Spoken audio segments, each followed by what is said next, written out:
What a great reading to understand that when we persevere in prayer, Jesus does actually hear us.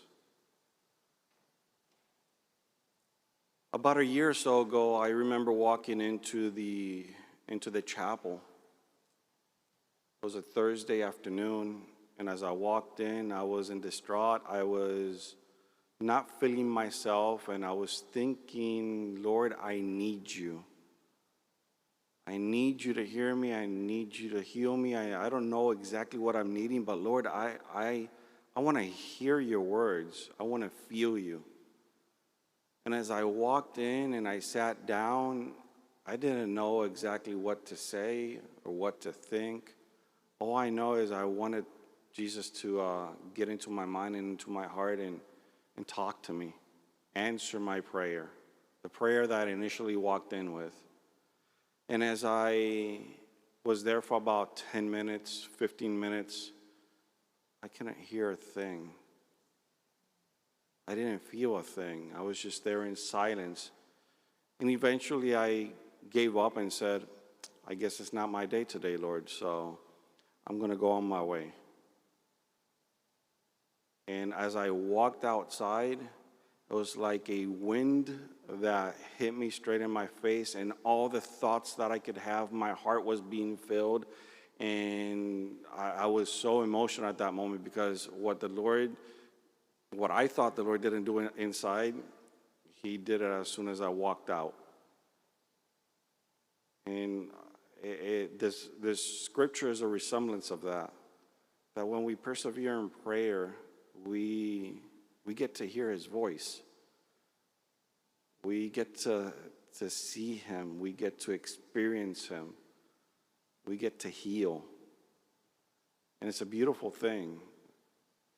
I can imagine St. Monica, St. Augustine's mother, right, praying for her son and praying for her son, and her son not giving himself up to the Lord and praying for her son.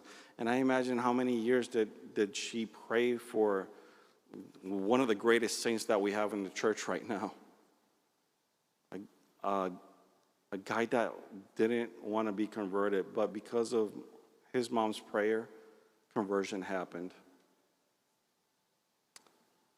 I don't know what you're coming in here with today.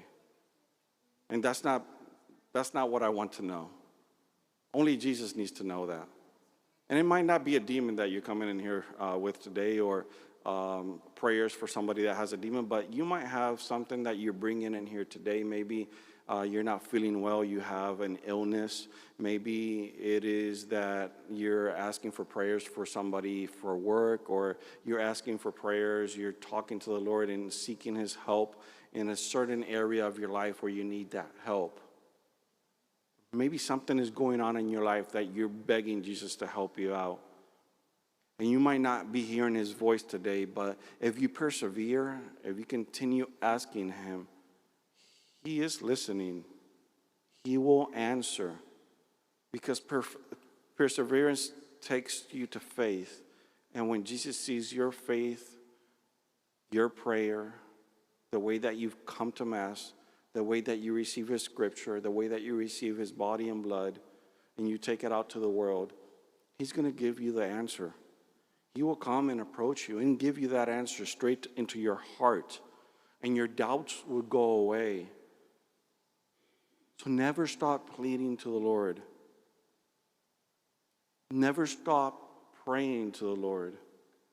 Never stop coming here to the Lord. Because when we think that the Lord is not listening to us, he's actually listening to us and listening very closely to us. One of the key things of this reading was that this Canaanite woman, she humbled herself. She humbled herself when Jesus said to her that, when she says to her that even the dogs eat scraps, right? That's when she humbled herself. Because the Lord kept telling her, it's like, it is not right to take the food from your table, from your children, and give it to the animals, to the dogs. And she humbled herself, recognizing that what Jesus had said. And we have to humble ourselves too. We have to humble ourselves to recognize that we might not be worthy of what we're asking for. But in that unworthiness, Jesus does make us worthy. He recognizes that we are children of his Father. So it's important that we also recognize the power that Jesus could have in our lives and make ourselves,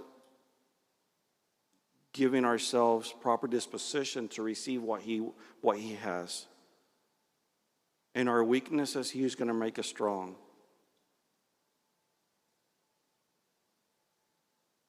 In our weaknesses, he's going to make us strong. In our poorness, he's going to make us rich. Not of money, but at heart. He's going to make us rich.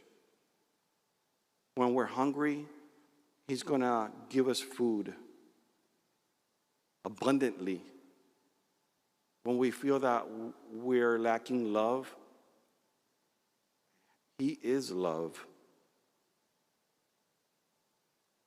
When we feel that our life is being taken away, he is life, and he's going to give us that life. All we got to do today and the rest of our lives is pray, persevere, and accept